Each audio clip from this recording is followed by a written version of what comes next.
Como les decía, la clase de hoy vamos a centrarnos básicamente en el escrito que le mandé a Raquel, que Raquel puso en manos de ustedes.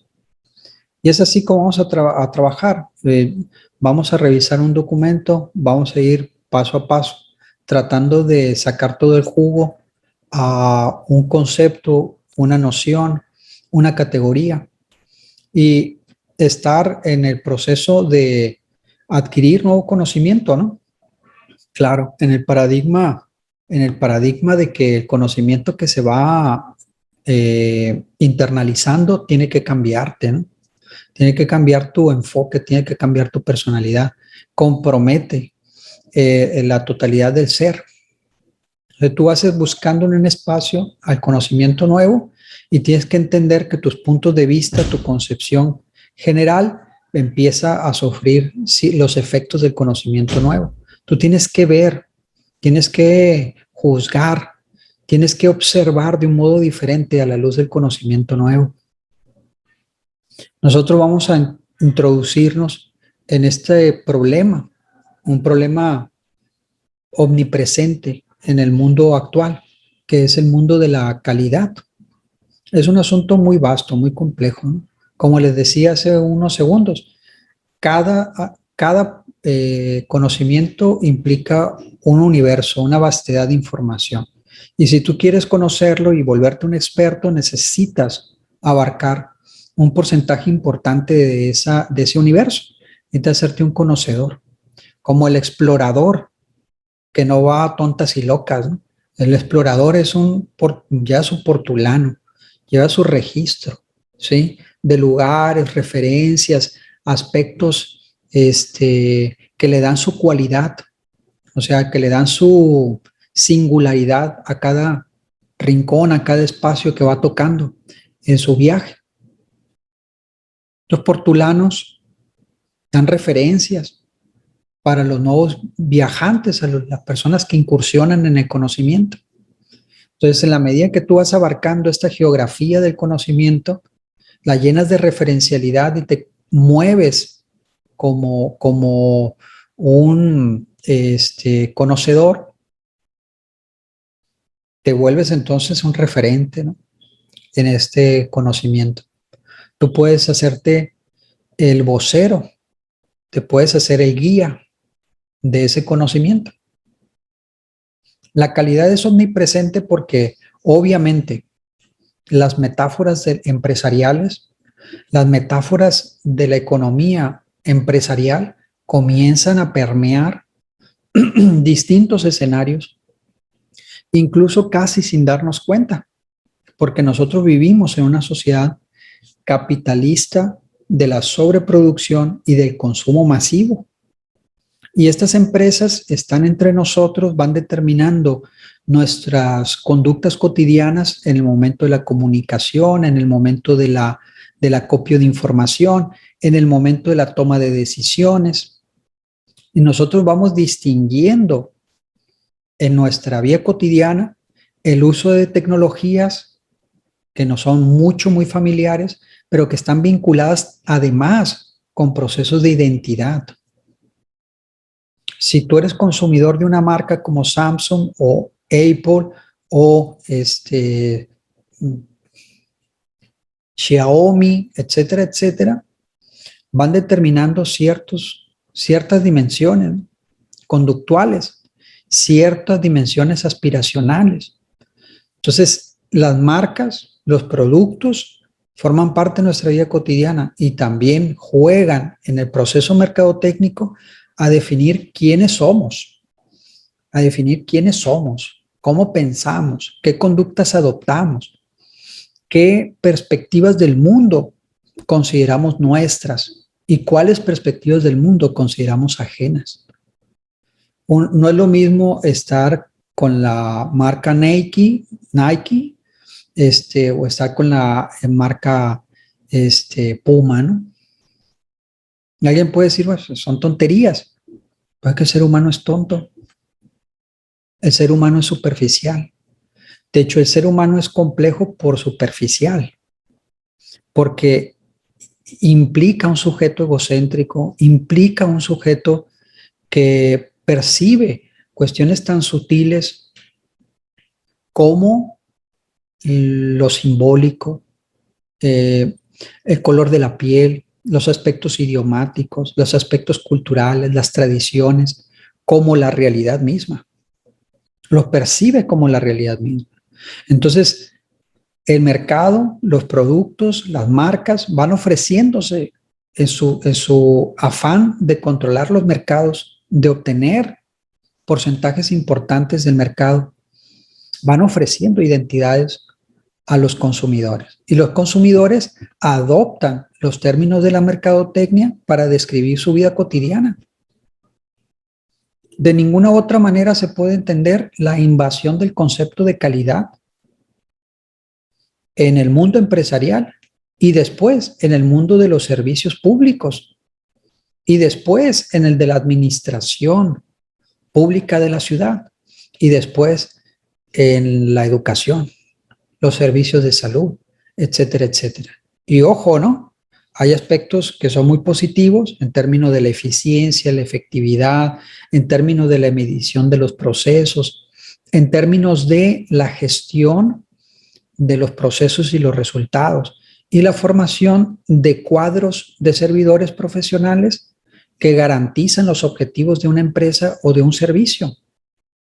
Eso es correcto, pero también hay una dimensión negra, poco feliz, ¿sí? En la que la planeación, la reducción del individuo a la racionalidad institucional, cómo se subsume y se pierde un individuo en los procesos institucionales previamente marcados. Y por supuesto en una visión tecnocrática de la realidad. O sea, una visión en la que la racionalidad científica y tecnológica es la solución a todo, cuando sabemos que esto no es verdad.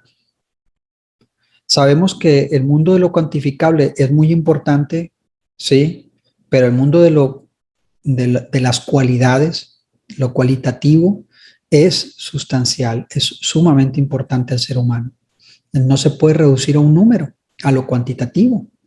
Y que el ser humano, en la búsqueda de su satisfacción, de su identidad y su realización total, no puede estar inscrito plenamente ni reducirse a los procesos previamente establecidos por una empresa, una marca, una institución, un protocolo. El ser humano es más errático, es más onírico y en ese sentido, pues más poético, ¿no? Más caótico, más espontáneo. La racionalidad tecnocrática busca reducir esos aspectos porque les parece propio de la incertidumbre, de lo que no puede controlar, de lo que se sale del estándar. Entonces busca esquematizarlo, reducirlo, como meter a un ser humano a un molde como cuadrado. Y allí donde sobresale, ¿sí?, los aspectos de su personalidad genuina, cortarlos, ¿no? Eso sucede cuando metes el concepto de calidad a la educación. Porque piensas en la estandarización, piensas en el control del proceso, piensas en el resultado final, piensas en la eficiencia y la eficacia, y entonces eso siempre supone reducir la individualidad para hacer un trabajo en serie. De otra manera no se podría hablar, pues, de calidad. Claro, nosotros podemos hacer un uso como un método, como un instrumento para ver procesos de modo más general y para entrar en un proceso de evaluación continua, de mejora continua, de rectificación de los problemas, para estar actuando de manera emergente en la solución de problemas concretos. Y entonces el concepto de calidad, visto desde un punto de vista de sus cualidades instrumentales, podemos insertarlo para observar como un marco que nos sirve para medir ciertos procesos, ¿no? Y por supuesto, evaluar la debilidad institucional o la consecución de resultados que derivan de un análisis y la aplicación de un proyecto para la solución de problemas educativos, ¿no? Lo cual no necesariamente se tiene que ceñir a los modelos de calidad, no necesariamente porque existen otros modelos, ¿sí? Otros conceptos que nos permiten la gestión del espacio escolar para una mejora continua, pero sin embargo, en el contexto actual, la empresa, el mundo empresarial, lo domina todo en términos de la cultura de la administración. Nada más que entendamos que esta deriva ideológica es un riesgo cuando usamos el concepto de calidad aplicado a la escolaridad, ¿no? A la escuela, a los procesos de enseñanza-aprendizaje. Claro que es un riesgo. Bueno, ya somos 17. El documento que quiero compartirles es este. Me imagino que ya todos lo leyeron. Les decía, es breve. Tiene la cualidad de lo sucinto, de lo práctico. Y se titula Modelos y Sistemas de Calidad en la Educación. Vamos a ver qué tanto el autor discute estas cuestiones que les estaba planteando previamente, ¿no? Los riesgos de un uso indiscriminado, no instrumental. A ver, ¿qué quiero decir cuando digo un uso instrumental? Imagínense frente a un lienzo. Ustedes van a pintar un paisaje. Tienen la representación, la imagen del paisaje en su mente. ¿Sí? Toman las pinturas, toman la paleta, empiezan a hacer sus colores, sus mezclas y empiezan a pintar el fondo para trabajar con el lienzo. Todo de blanco. Empiezan a hacer su boceto, ¿no? Pero de repente el lápiz al carbón se empieza a mover solo, ¿no? Y el lápiz los lleva y los domina. El instrumento, este lápiz ha dejado su cualidad instrumental y empieza a dominarlos a ustedes.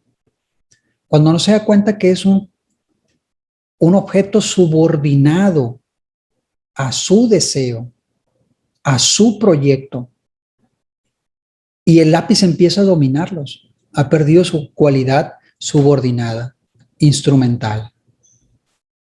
Los pinceles empiezan a moverse solos y hacen el cuadro que quieren.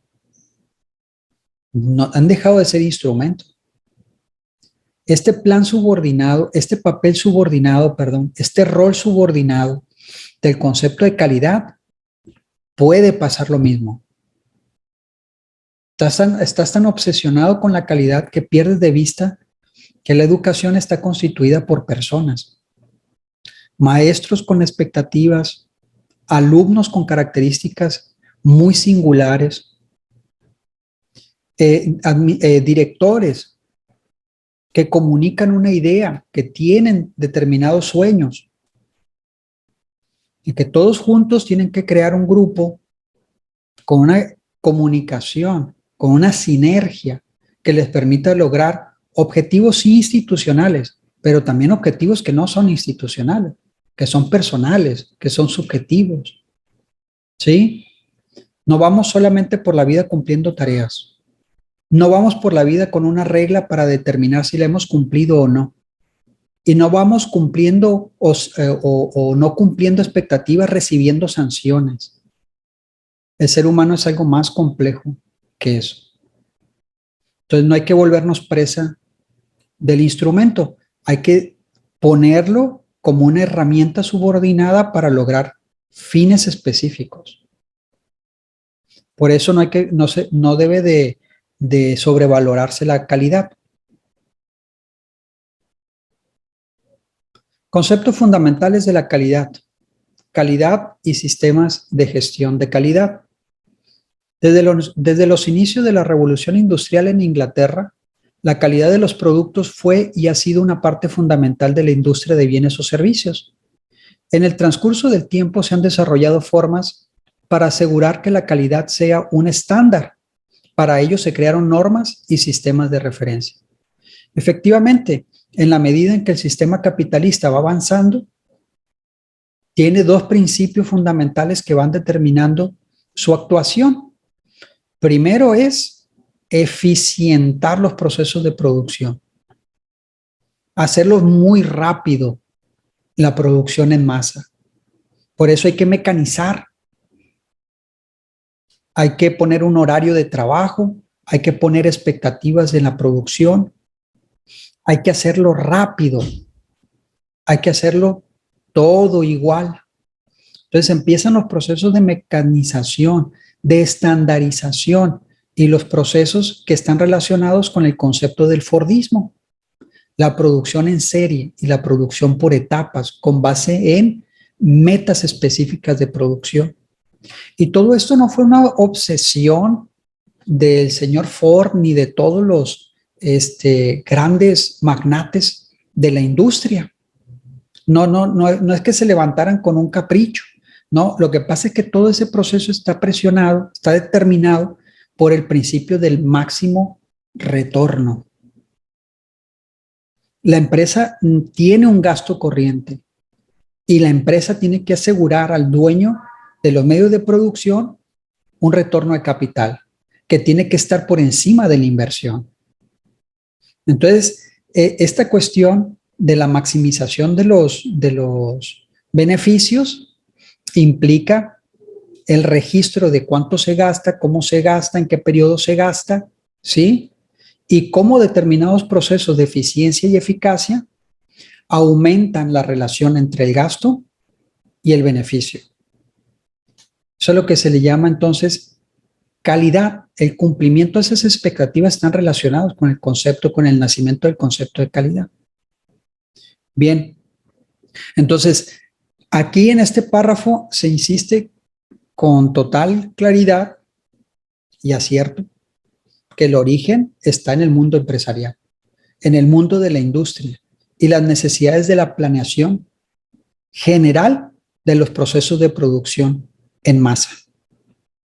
La calidad se puede conceptualizar como un conjunto de cualidades o propiedades que caracterizan una cosa o a una persona en un nivel cuantitativo y cualitativo que le dotan de una ventaja competitiva en un mercado y que lo identifican como un producto o servicio para el cliente o usuario, al cual cubrirá su necesidad y satisfacción.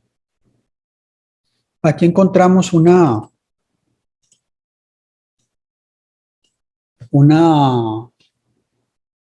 contradicción o un dilema, mejor dicho,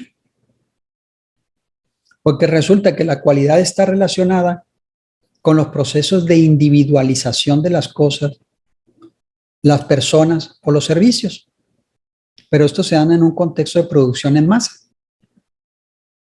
O sea, pese a que tú compras un producto que está masificado en su venta, estos tienen que tener rasgos que lo singularizan.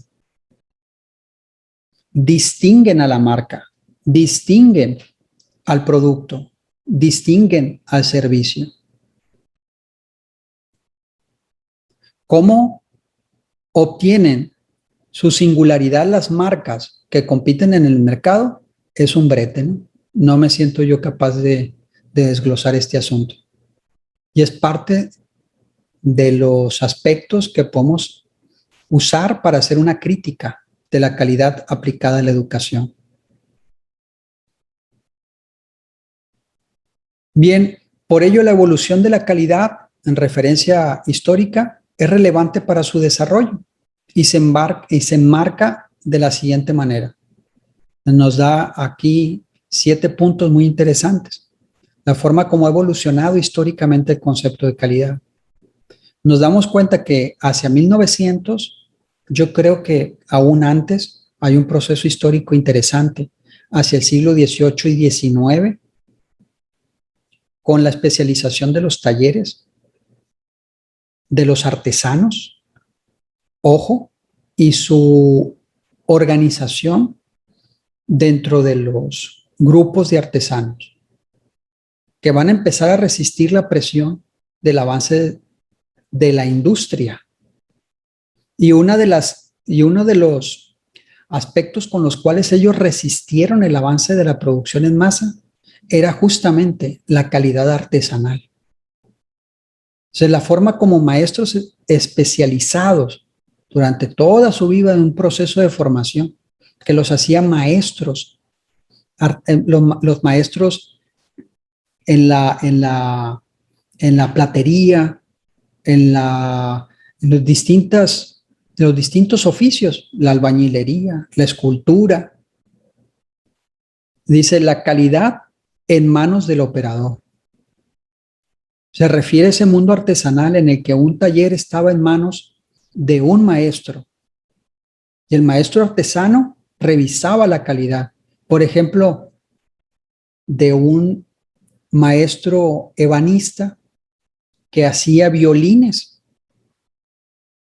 y que tenía una singularidad, la dulzura de la música de un Stradivarius. Entonces la calidad radica en el operador, en el maestro artesano. Hacia 1910 empieza a haber un vuelco, señala aquí, la calidad responsable del capataz. Y ya vemos cómo se subordina a un cuadro, ¿sí?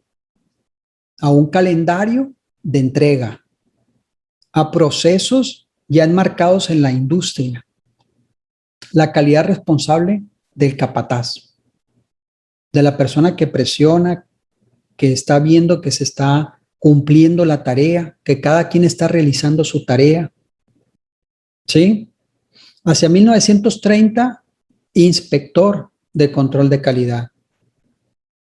Ya hay un agente más profesional asignado para tareas específicas o determinados sectores en la industria y empieza a revisar el proceso en ese departamento, en ese segmento de la industria.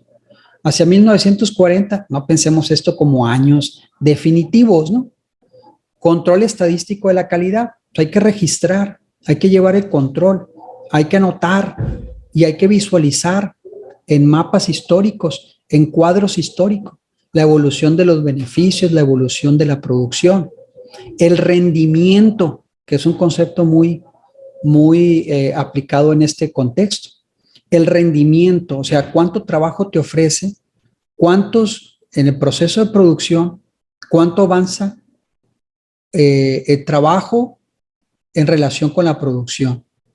Obrero igual a tantas horas de trabajo. ¿Sí?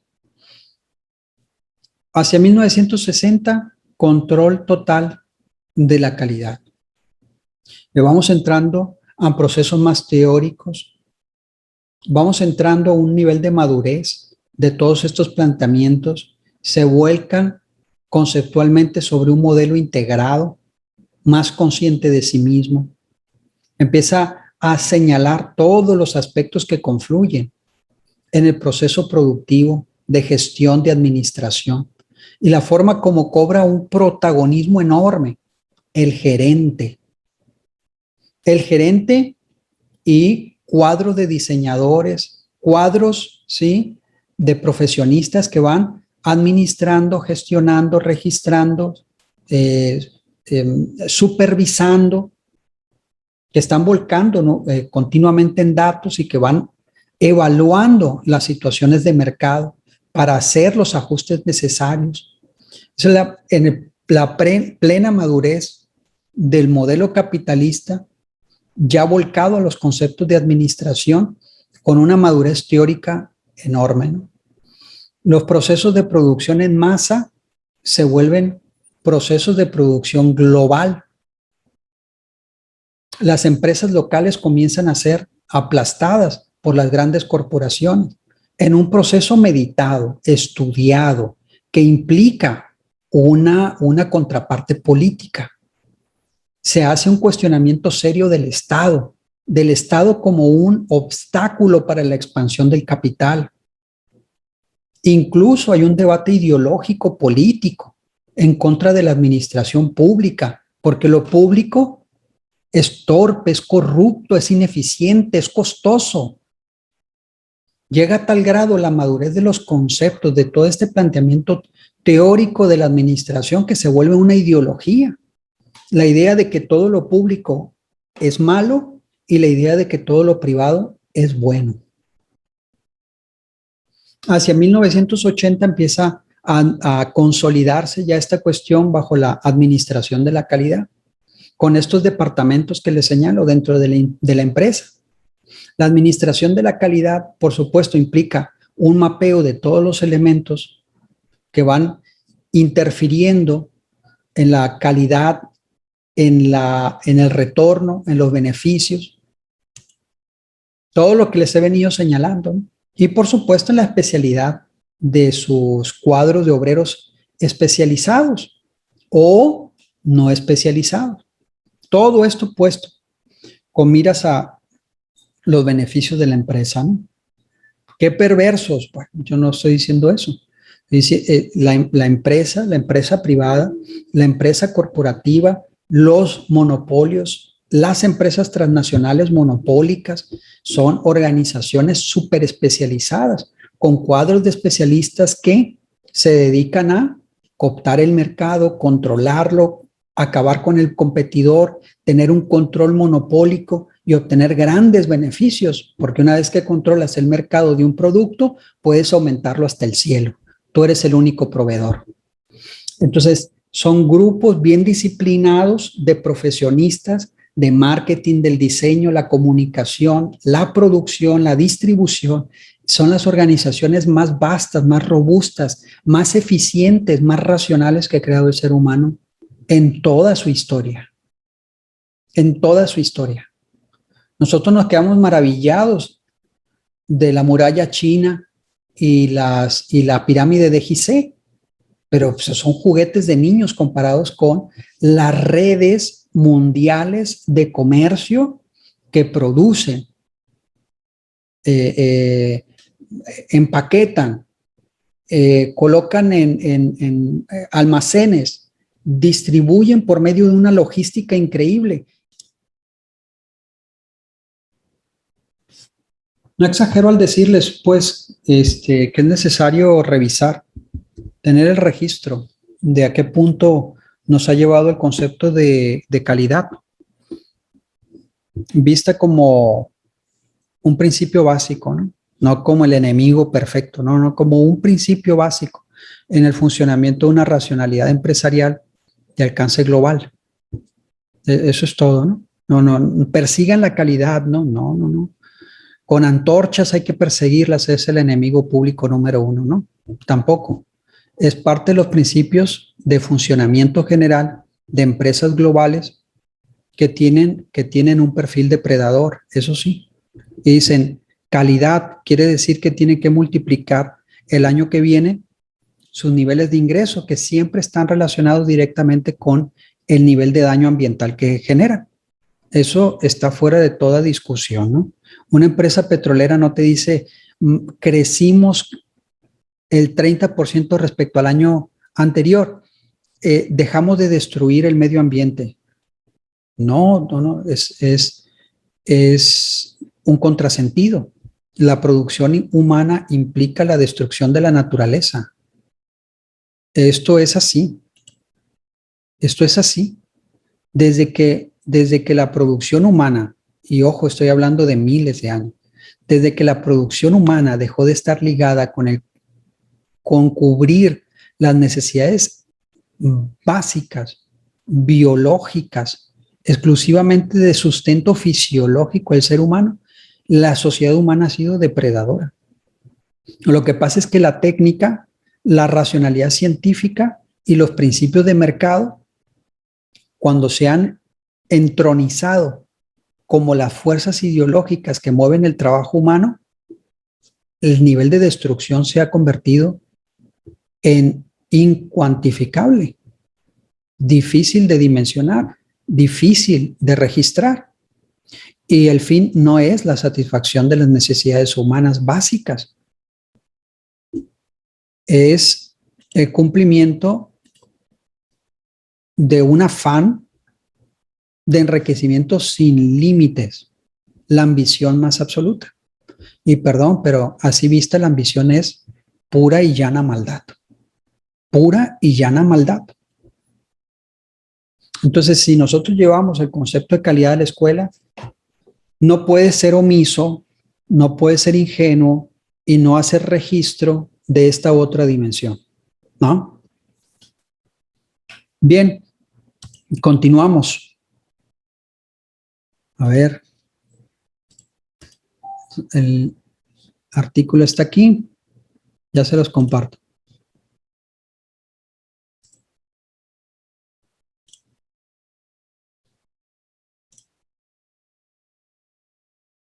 Los modelos de calidad en el mundo, para que tomen nota, ¿sí? Y ustedes por cuenta propia ya vayan haciendo su investigación de los aspectos más generales, al menos, de cada uno de estos modelos, ¿no? ¿Están relacionados con la tabla anterior de la evolución histórica? Por supuesto que sí. ¿De acuerdo? Tenemos aquí a Edward Deming, Joseph Uran o Juran, Phillips Crosby, Ishikawa, Arman Feigenbaum, Geneshi Taguchi, el modelo japonés, que es de distintos autores, que nace en el seno de de las empresas de enorme prestigio y de enorme expansión en el mundo, están relacionados con muchas de las marcas que forman parte de nuestra vida cotidiana, ¿no? Y tenemos ya los protocolos, las normas establecidas por entidades externas a la producción, pero que sin embargo forman parte de los círculos más exclusivos del empresariado internacional y que se adoptan no solamente para el mundo de la empresa, sino para los procesos de administración general, incluso la administración pública. Ya son estándares de calidad y entidades externas van, registran, toman nota y aportan esos etiquetados, esos distintivos de calidad en los procesos y los artículos de distintas empresas o distintas entidades. Normas ISO 9000, 2000. Pueden tomar nota, investigar así de manera somera para tener sus referencias sobre esta problemática, ¿no? Y que ustedes mismos vayan viendo, los vamos a ver, pero para que ustedes mismos vayan sondeando si esto es aplicable al mundo de la escuela y en qué sentido. Van a decir, ah, bueno, el nivel instrumental que señala el maestro Luis. No podemos dejar que los pinceles nos dominen, ¿sí? Porque tienen que estar subordinados a un programa que tiene que ser un programa humano. El programa humano de el cuidado de las personas, la asistencia de los niños, la guía del profesor para que el niño vaya allanando, conquistando y ascendiendo en su proceso de formación, que es, de hecho, el proceso de formación de una persona, no de un objeto, no de un artículo. Maestro cuida, el maestro alienta, el maestro trabaja en dimensiones no cuantificables de la persona, fortaleciendo la seguridad, una cuestión que es el pundonor, la confianza en sí mismo del niño. El maestro que alienta esos aspectos en su alumno, en sus alumnos, consigue más que el maestro que exige, que regula, que sanciona, que va registrando en un cuadro, ¿sí? Con una visión tecnocrática, con una visión de calidad cuadrada, ¿de acuerdo? Pues, si pierde esta dimensión instrumental, un modelo de calidad. No se puede hablar de calidad en el cuidado cuando tú ayudas, quieres y alientas a una persona. Ah, ahora alenté a mi alumno, ¿no? Ahora le demostré cariño. Ahora trabajé con su aprecio, con su autoconcepto de sus capacidades. No son dimensiones cuantificables. Son dimensiones morales. Y eso está demostrado que la forma como el maestro trabaja alentando a sus alumnos, teniendo confianza en ellos y generando expectativas que se convierten en el pábulo del alumno mismo. Yo puedo, el maestro cree en mí.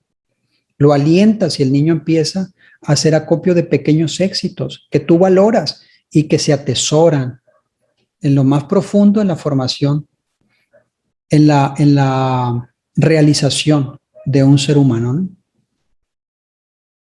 Pobre el maestro que no hace eso. Qué triste su labor. Bien, la calidad hoy en día se define como la satisfacción de las necesidades y expectativas del cliente, que cambian constantemente y se actualizan con el tiempo. Aquí hay una cuestión muy interesante que dice que la calidad tiene una dimensión muy importante, un porcentaje amplio, que es subjetivo.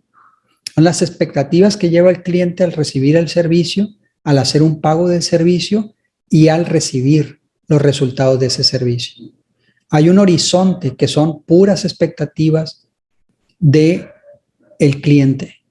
Todo empieza con la visión de la gerencia, que debe estar involucrada con los procesos de mejora, gestión de calidad y con la estrategia. Empezamos a entrar en el corazón de la cuestión y a sus complicaciones.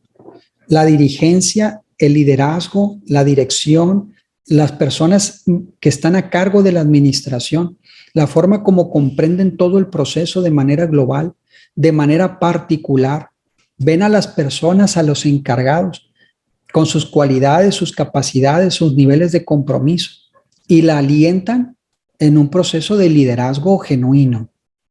No solamente hostigando, no solamente presionando, sancionando, no. Como un equipo humano profesional que busca el cumplimiento de expectativas y metas que se han fijado de manera grupal. No se puede plantear de otro modo en el contexto de la escuela, hay que decirlo, ¿no?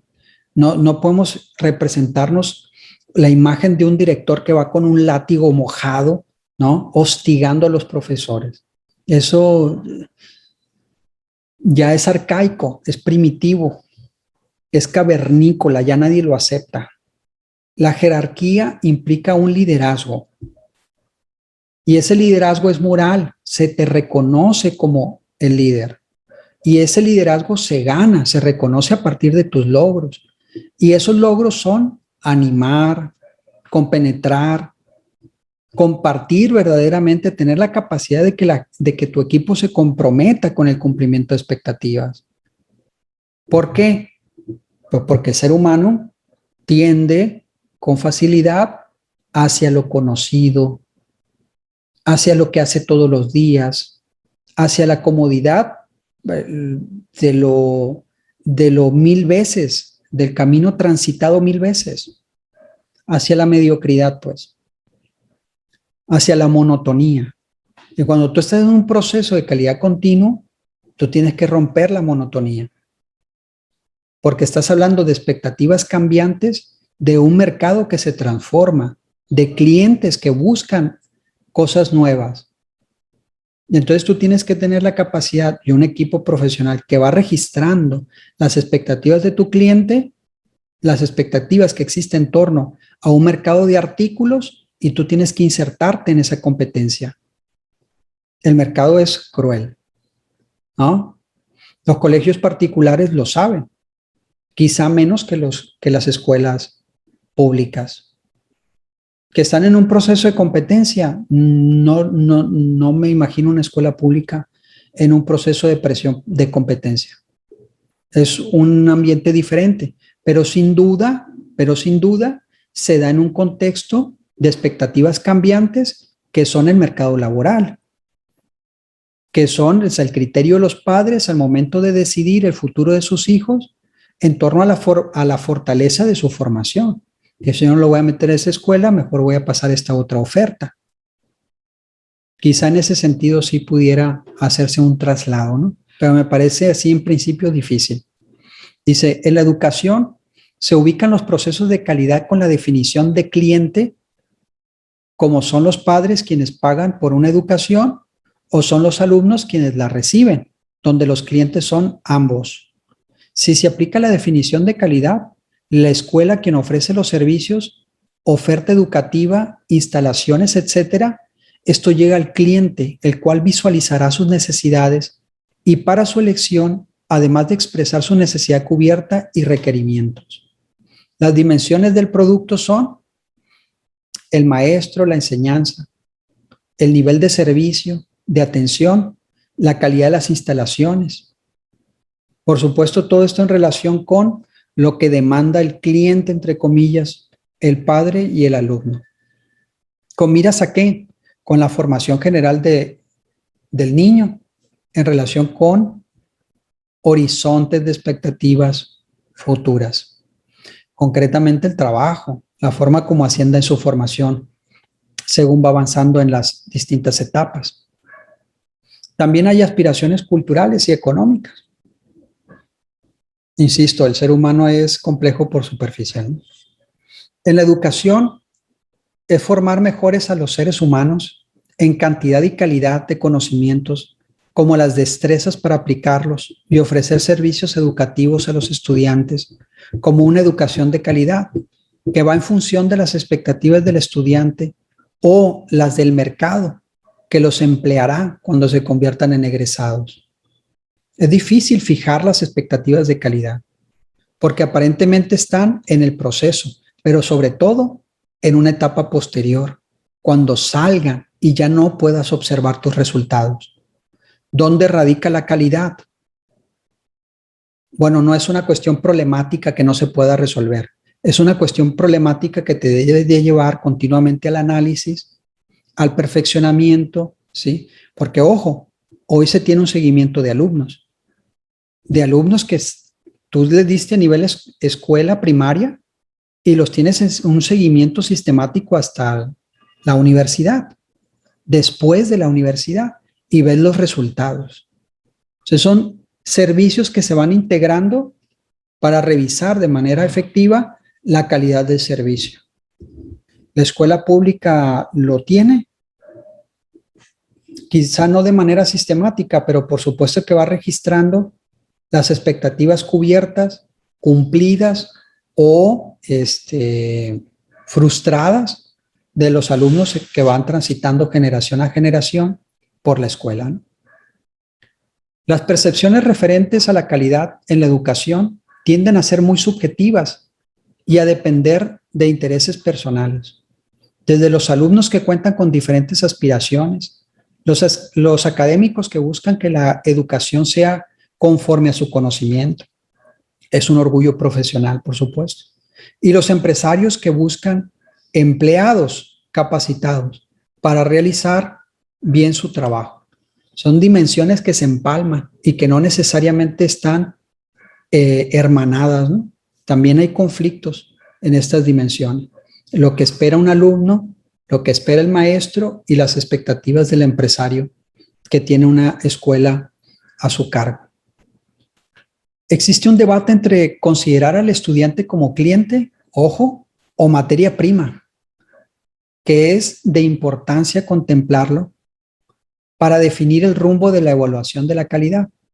La satisfacción del alumno no puede ser percibida sino hasta que se convierte en egresado y logra desarrollarse en el mundo laboral, y puede ir desde que consigue su primer empleo hasta el momento que se jubila. Son procesos que no observa un maestro cuando no tiene tanto compromiso con su trabajo. Esto también hay que decirlo. Son cuestiones que preocupan y preocupan mucho a un maestro que sí está comprometido con la formación de sus alumnos, que sí está en la expectativa de que sus alumnos sí se realicen a través de la educación, que ve las expectativas y el potencial de una pequeña niña, de un pequeño niño que tiene cualidades por encima de la generalidad del grupo. Y entonces espera su realización como persona. Un maestro que aprecia, que quiere, que busca la realización de sus alumnos de manera sincera, sí le preocupa esta dimensión. Y entonces pudiera pensar en la calidad en términos de cómo se realizó su trabajo en el cumplimiento de las metas de vida de un alumno. Debe ser muy triste, ¿no? Debe ser muy triste cuando una persona con cualidades las desperdicia y debe ser especialmente doloroso para un maestro, que las forjó, que las vio nacer y que las vio frustrarse. Así que en lo subsecuente, no debe de extrañarse que la institución educativa sea vista como una empresa y como tal aplicarán todos los conceptos que en ellas se manejan. Lo interesante será acondicionarlo en la manera correcta. Ojo con el nivel instrumental. Dice, efectivamente, abrazar el concepto de calidad implica comenzar a ver en la escuela una empresa.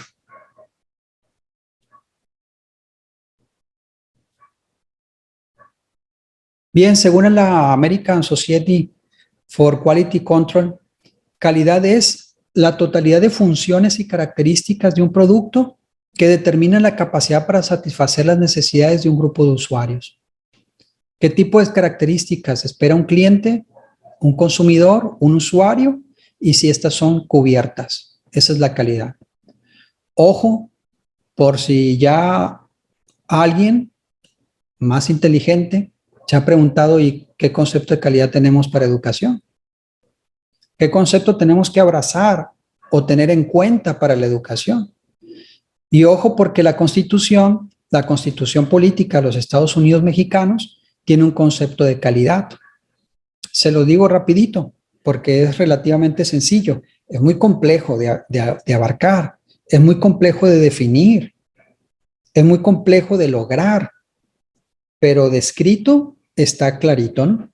Bien, dice que cubrir los contenidos del currículum en el tiempo preestablecido y el mayor número de niños que están bajo el cargo del maestro. O sea, aquí están los contenidos, tú los cubres en el tiempo establecido en el ciclo escolar, todos los contenidos y todos los alumnos lo comprenden.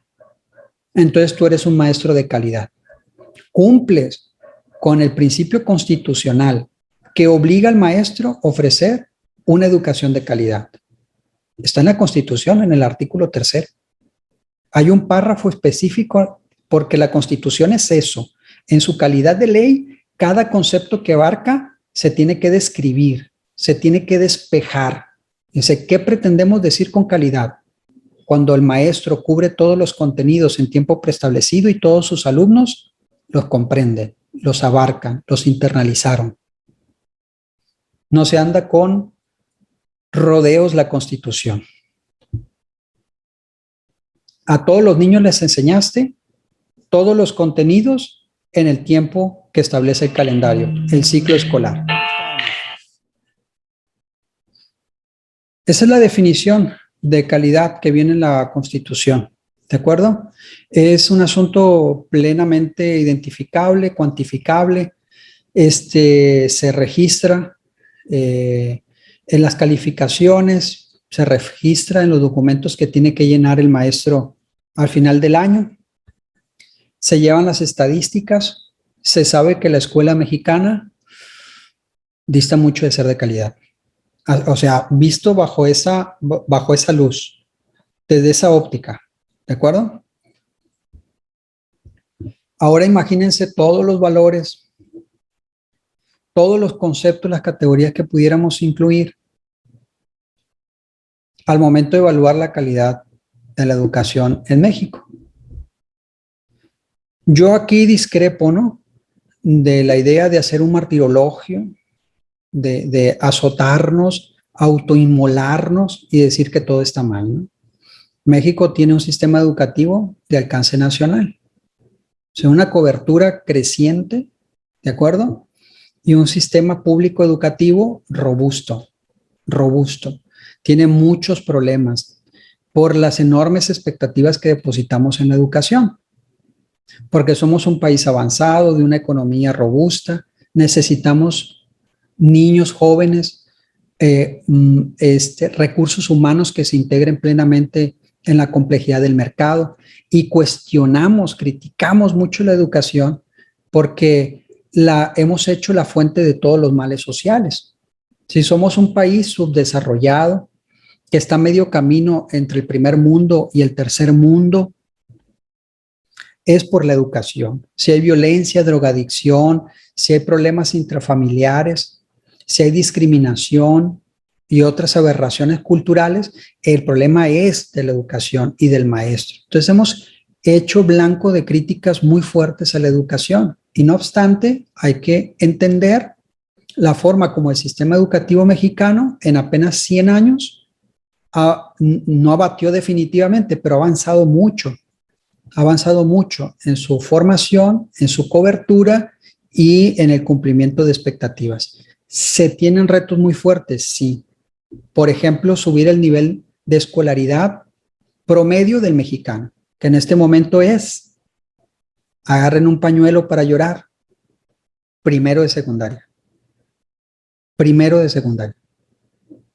O sea que si tú tratas estos temas en cualquier contexto, empiezas a hablar con las personas acerca del problema de la calidad aplicado a los contextos de educación y es muy probable que estés hablando con una persona que mentalmente, en términos de sus capacidades intelectuales, esté en primero de secundaria. ¿Te va a entender? Pues no, empieza a cabecear, empieza a bostezar, se duerme en medio de la clase, en medio de la conversación se enoja porque no te comprende. No hay interlocución. Entonces, cuando tú hablas con esta persona y dices, hay que solucionar los problemas culturales de México, ni siquiera te comprende.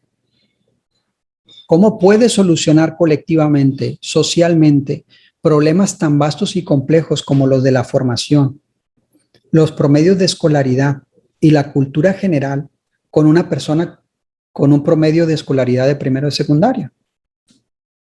No es un interlocutor válido. Él es parte del problema, no es parte de la solución. Necesitamos mejorar los niveles de escolaridad del mexicano. Urge. Bien.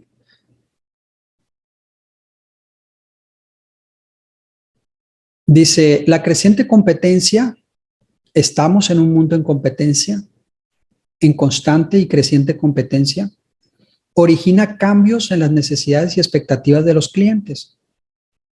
Los productos que ayer le parecían excelentes, hoy pueden no ser satisfactorios. Por otra parte, todas las empresas que pretenden subsistir en el mercado se están ocupando de mejorar continuamente, ¿cierto? Por lo que el precio de los productos tiende a ser muy similar entre las diferentes marcas.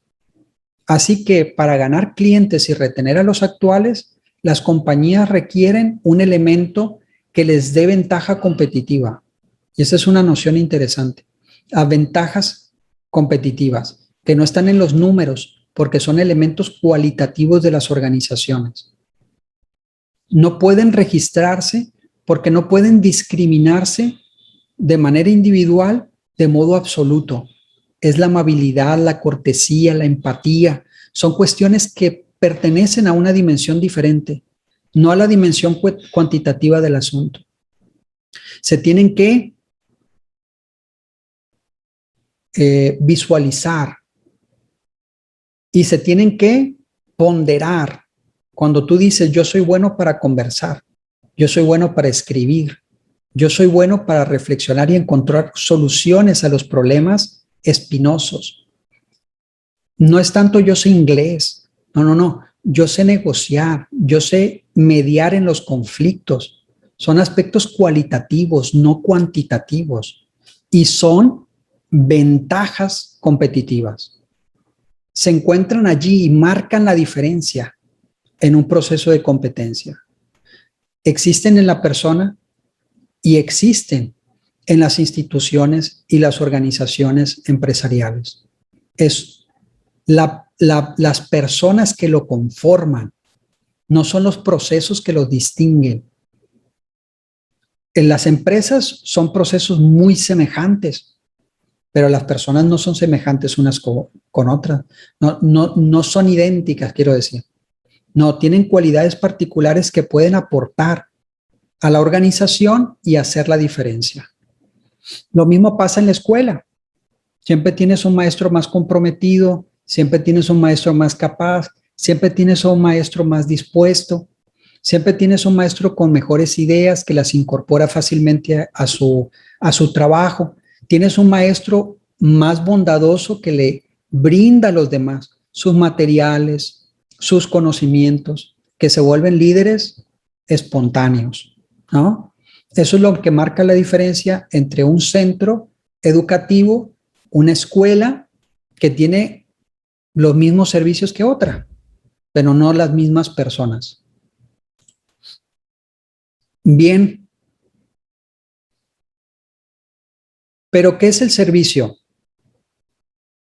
El concepto de servicio. Existen varios conceptos asociados. En algunos de ellos se entiende al servicio como un resultado psicológico personal, término de satisfacción. En otros casos, el servicio es visualizado como un proceso, la realización de una tarea en sus etapas, por lo que su importancia depende del valor que el cliente le dé a la calidad del servicio. Y al final vamos a dar cuenta que hay una tercera opción que confluyen la expectativa y el cumplimiento de las necesidades del cliente. De cualquier forma, la calidad del servicio será evaluada por el cliente sobre la base de su percepción personal del servicio que recibe, comparada con el servicio que desea recibir, es decir, sus expectativas. Existen diversos factores o características que hacen variar la calidad en el servicio, la cual se evalúa durante todo el proceso de servicio. Esta evaluación la hace el cliente por comparación entre lo esperado y lo obtenido, la necesidad de medir.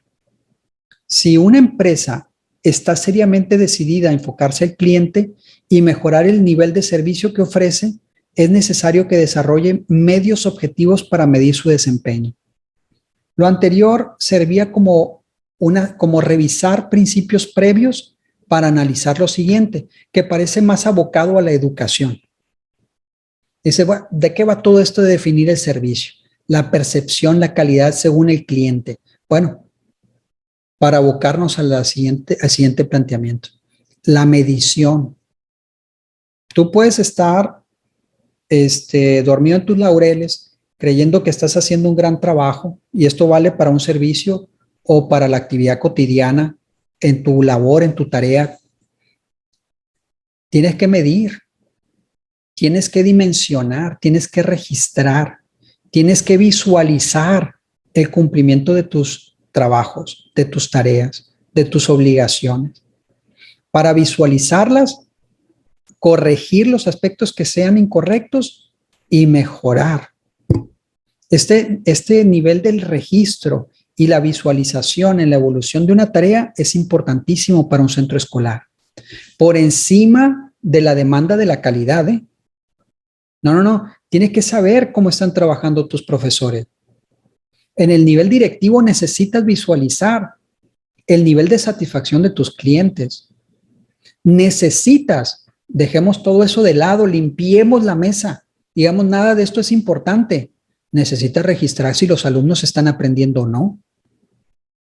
¿Están avanzando en el contenidos curriculares? Sí. ¿Están aprendiendo?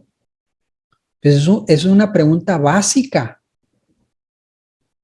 Porque puedes ir como el borras avanzando por el calendario escolar y los niños no comprenden ni la O por lo redondo. Realmente los niños están aprendiendo los contenidos curriculares, que están revisando, que están abarcando puntualmente, día a día, semana a semana. Pero ¿realmente están enseñando los maestros? ¿Cómo están enseñando? ¿Y qué nivel de comprensión obtienen los alumnos con esas estrategias? Todo eso se tiene que visualizar. Todo eso se tiene que estar, voy a decirlo claramente, todo eso se tiene que fiscalizar por parte de la administración, de los directivos. Dice, las mediciones permiten hacer muchas cosas a una compañía. Medir. Saber dónde se encuentra en relación con una referencia determinada. Tenemos tantos niños que no han aprendido a leer y escribir. Ojo, con la pandemia esto se ha disparado. Ustedes ya están a nivel universitario, no tienen ningún problema por eso. Pero hay niños, miles, miles, que no aprendieron a leer y escribir el ciclo escolar pasado. No aprendieron la modalidad a distancia, acabó, frustró muchas expectativas en esta tarea básica de primaria menor. Saber dónde se encuentra en relación con una referencia determinada. Comprobar la homogeneidad. En este caso, homogeneidad es un término muy positivo. Todos los niños tienen que aprender a leer y escribir. Todos los niños tienen que avanzar sobre el conocimiento lógico matemático.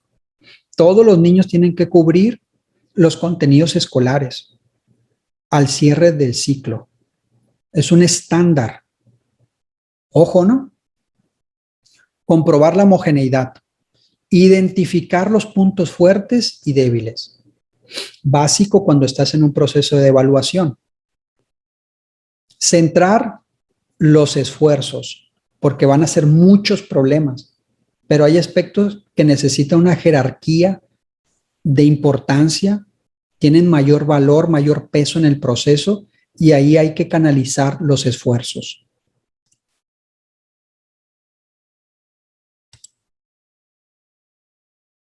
Lo queremos todo, lo queremos idealmente, vamos con base en las expectativas y entonces nos gana una mente de fantasía. Lo que tenemos que hacer en la gestión, la administración, la dirección de un cuerpo plagado de errancias. Si no saben una palabra, anótenla, ¿no?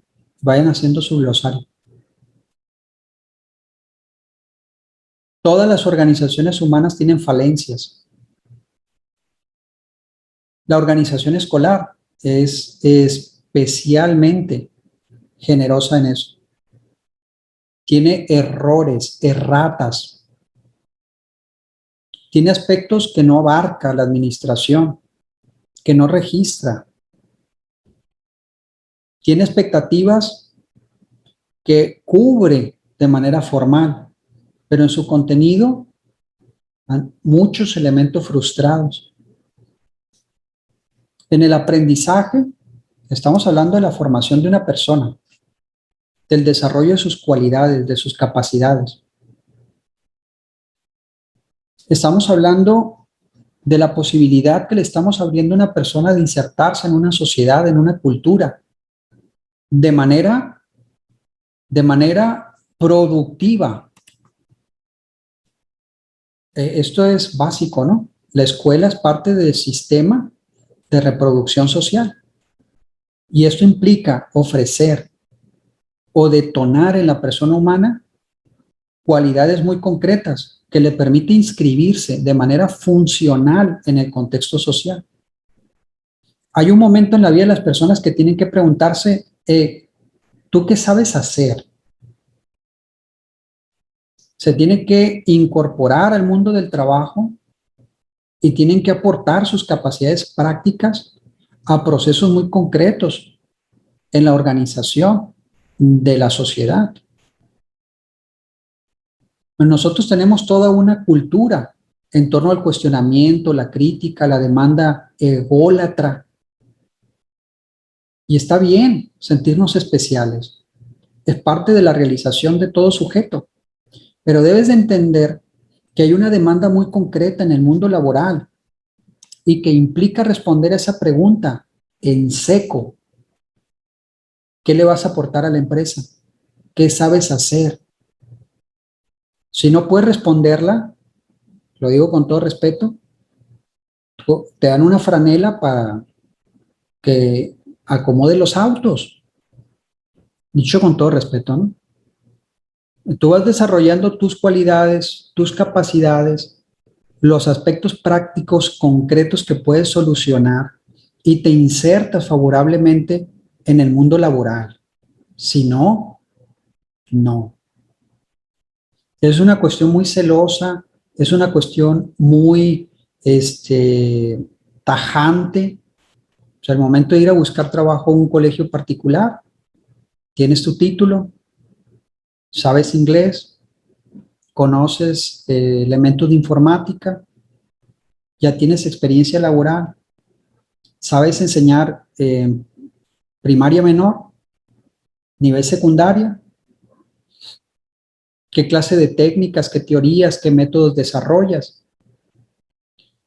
Necesitamos que tengas conocimientos en plataformas, que tengas buena comunicación con los padres, que sepas planear. ¿Sabes hacerlo? Vengo a aprender.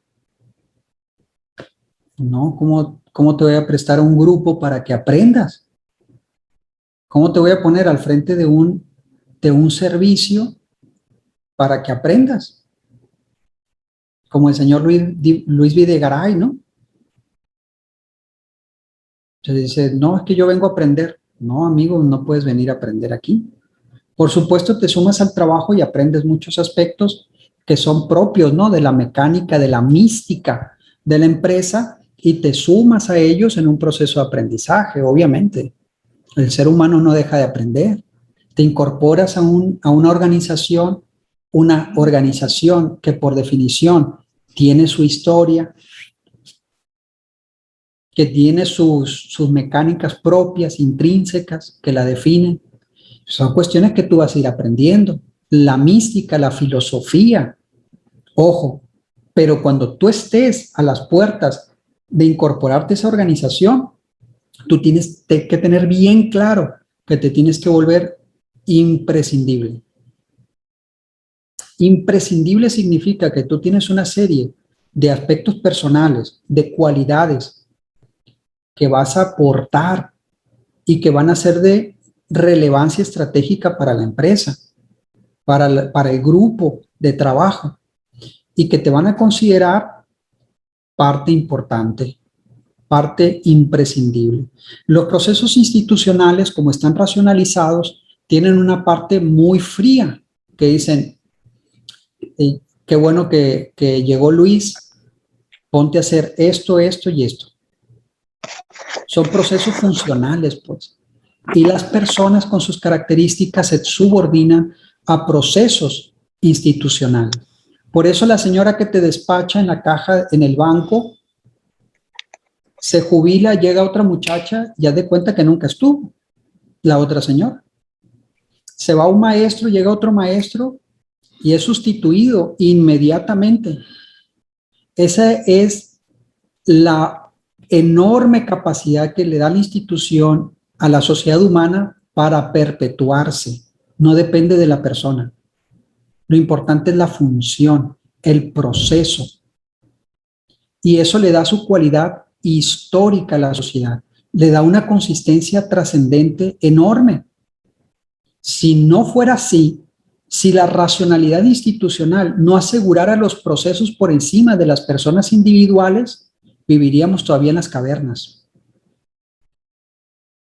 Seguiríamos llorando a nuestro líder, allá cuando comíamos huesos de animales muertos, con el puro tuétano, seguiríamos trepados de los árboles. Las instituciones hizo que la gente fuera sustituida rápidamente por funciones que aseguran la perpetuación, la evolución orgánica de la sociedad, integrando poco a poco nuevos conocimientos. Por eso la sociedad se deshace rápidamente de los rebeldes, los etiqueta a la gente caótica, a los antisociales, a la gente que no coopera, que no colabora. Bueno, ¿a qué va todo esto? ¿A qué va todo esto? Bueno, que la institución escolar tiene una misión social y una misión histórica, la formación de recursos humanos. Por eso la evaluación de la calidad, o llámenle como gusten, es importante. O sea, la observación del cumplimiento de sus expectativas, juzgando sus procesos, estandarizando, midiendo, registrando. La administración es muy importante. Y es necesario que el maestro mismo se haga un especialista que observa. Ojo, la tarea del maestro es multifacética, demanda mucho, porque el maestro tiene que enseñar Tiene que enseñar de un modo diverso, juzgando las características diversas que tienen sus alumnos, ayudando a superar handicaps muy personales, cambiando, variando la tarea, y tiene que observar su tarea. O sea, es una observación de segundo grado. Cuando tú actúas y cuando te estás observando al mismo tiempo haciendo las cosas. Ojo, porque entonces tienes que analizar a cada niño. Tienes que cumplir el currículo. Tienes que planear, tienes que registrar cotidianamente lo que está pasando en tu salón. Y además, tiene que juzgar críticamente sus éxitos y sus fracasos cotidianos. Es parte de la labor del maestro, hacerse un campeón en la administración de sus fracasos, ¿no? Para estar cambiando la tarea, para estar sacando los recursos didácticos, estar modelando, cambiando, adecuando, ajustando la tarea, gestionando la evolución en el aprendizaje de sus alumnos. Son movimientos que el maestro hace ya en automático cuando tiene la experiencia suficiente. Las horas de vuelo se van acumulando, se hace un experto, gestiona rápidamente, alienta a los alumnos, habla con los padres, a veces es la tarea más difícil. A veces es la tarea más difícil. Comunicar, alentar a los papás, hacerlos tus cómplices, que coadyuven en el trabajo de formar personas. Y entonces tiene que ver, bajo el concepto de calidad, todo el proceso. Un poco a la luz, como prestándose esta lente, ¿no? Para ver si en el largo plazo él ha gestionado un proceso de calidad que tiene que ver con el concepto que dice la Constitución, pero también algo más, algo más. Es hacer alumnos mejores, más allá del currículum. Nosotros tenemos que formar nuestro propio currículum también. Lo hacemos, lo hacemos. Hay aspectos que el maestro pondera basado en su perfil personal, que tiene que ver con el compromiso, la puntualidad, la limpieza y el orden en el trabajo. Son aspectos que no están en el currículum, pero que obviamente el maestro va juzgando, va alentando en sus alumnos. Y es importante imprimir, tener ese sello personal, ¿sí? Impacta mucho en los alumnos en su futuro. Es la forma como la formación de las personas derive de la influencia social. Y nosotros somos fuentes de influencia social. Enorme, enorme. Definimos el futuro de las personas. Si somos un buen maestro que alienta, que se vuelve un modelo, tú cambias la vida de las personas. A veces el maestro tiene que ser pulcro, tiene que ser disciplinado, tiene que ser comprometido, porque va decidiendo aspectos de enorme trascendencia para la vida de los niños. Tienes que ser un modelo. Allí por donde pases tiene que decir, él es maestro, ella es maestra. Por la pulcritud, por la corrección, por el aspecto, por sus conocimientos y un largo etcétera, ¿no? Es parte del distintivo profesional de ser profesor. Entonces veamos el concepto de calidad y adoptemos sus exigencias, solo si nos da la oportunidad de ser mejores, más profesionales, más comprometidos, ¿no? Vamos a ver si avanzamos un poquito más. Quiero que sea la última parte de la clase. Permítame.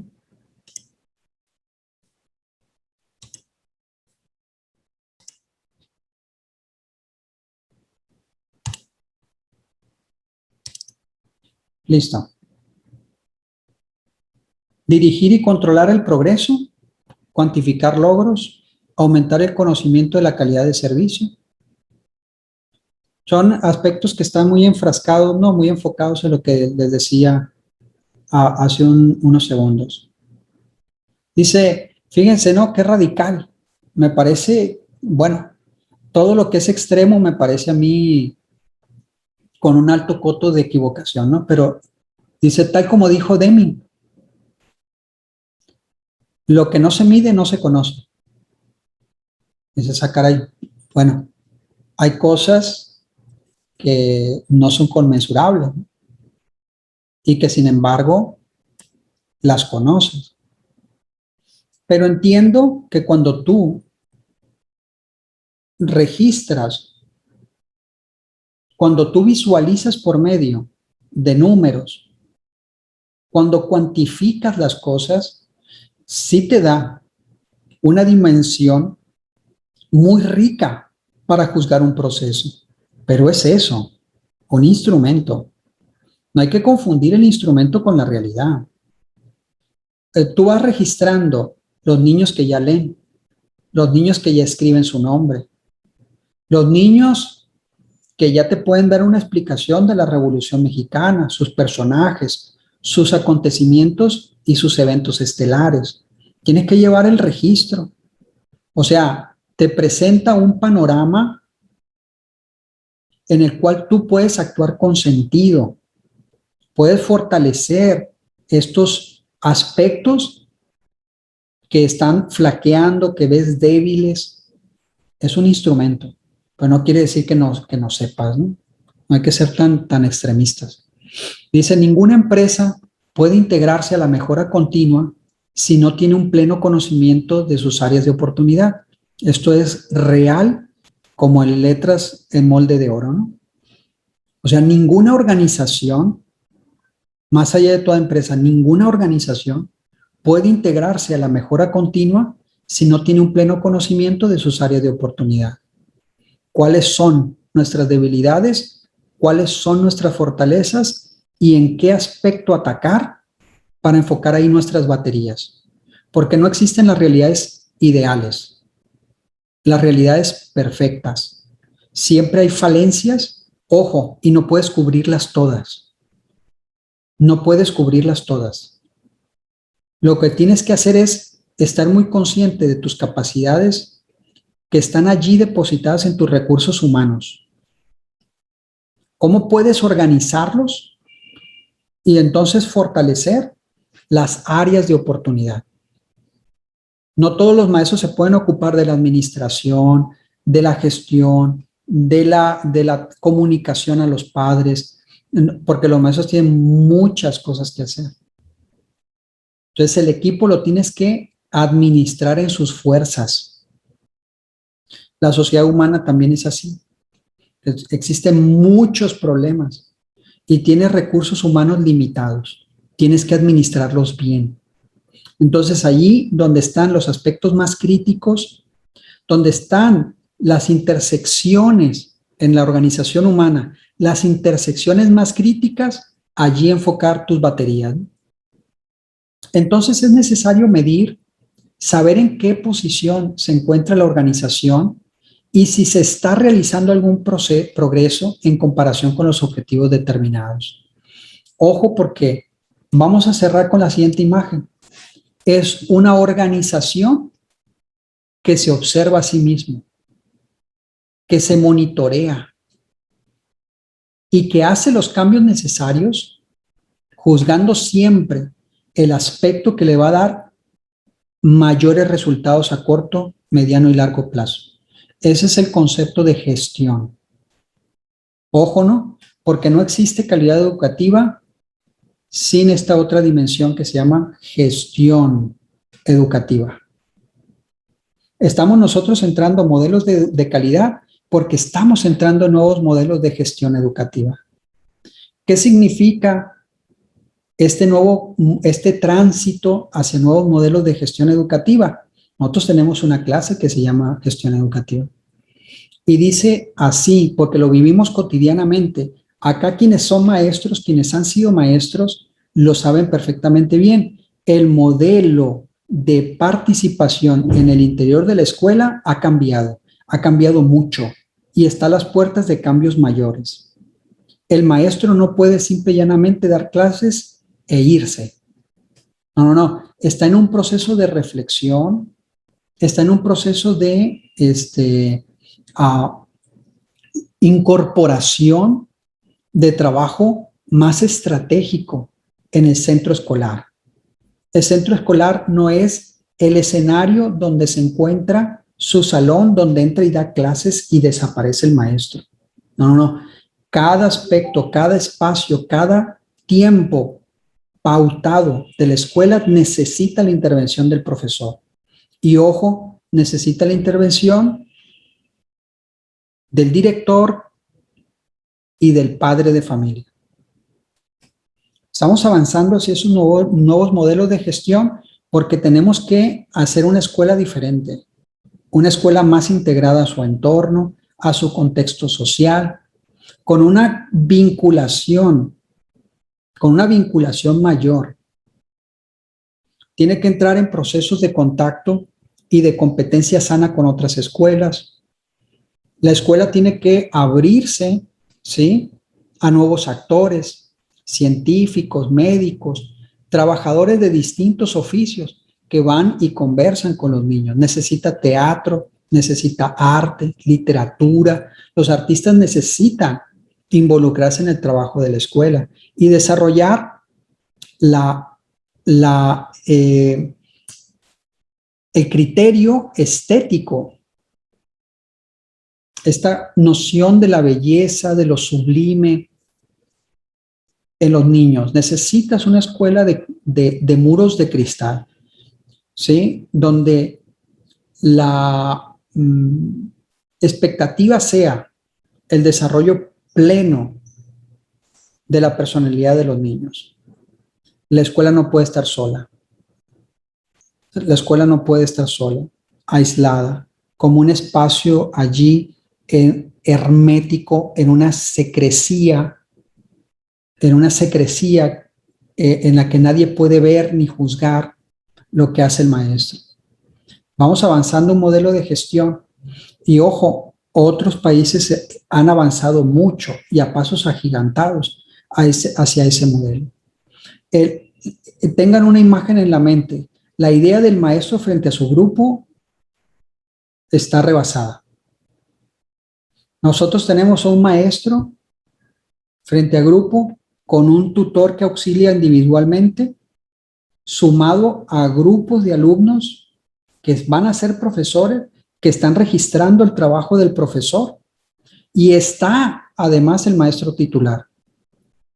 Entonces tienes grupos de 15, 20, 25 alumnos sumados a 3, 4, 5 profesionales que están allí adentro. Unos dando la clase, otros gestionando la formación de cada alumno y otros más tomando nota, juzgando todo el proceso. Ahora con las clases a distancia, pues tenemos incluso los papás dentro del aula. Los papás están allí frente al monitor, el niño está recibiendo sus clases, el papá está a la expectativa, juzgando el proceso abierto que está llevando a cabo el maestro. ¿Qué efectos tendrá esto? Pues difícil de... Tendríamos que hacer una futurología ahí, pero definitivamente, como el ser humano tiende mucho a ponerse en los zapatos del otro, me imagino que el maestro va a desarrollar un cierto criterio para juzgar con la distancia debida su propia actividad. Es una cuestión clave, que cuando tú estás actuando, cuando estás trabajando, tienes unos ojos aquí que va juzgando, ¿sí?, con criterios muy concretos, si tú estás cumpliendo la expectativa, si tú sabes, si estás comunicando de manera correcta, si estás logrando metas o eres un auténtico fraude. Bien, vayámonos con estas reflexiones. Me parece que hemos avanzado. Nos queda sesión más.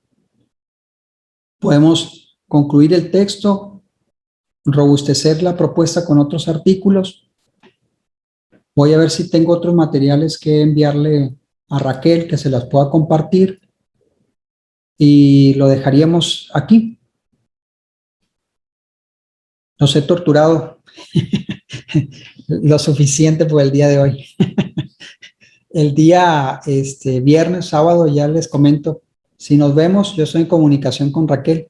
Y pues, como siempre, un placer. Les pido, por favor, que se cuiden mucho. Ya saben que estamos en un momento muy crítico. Estamos en el descenso de las infecciones, pero no debemos de bajar la guardia, ¿no? Por mi parte sería todo. Les mando un abrazo, ¿no? Muchas gracias. Gracias, profesor. Hasta luego. Gracias, profe. Hasta pronto. Nos vemos. Gracias, maestro. Cuídese. Hasta luego. Igualmente. Gracias. Ahí estaré al pendiente del teléfono. Cuídese mucho. Claro que sí. Adiós. Bye, bye.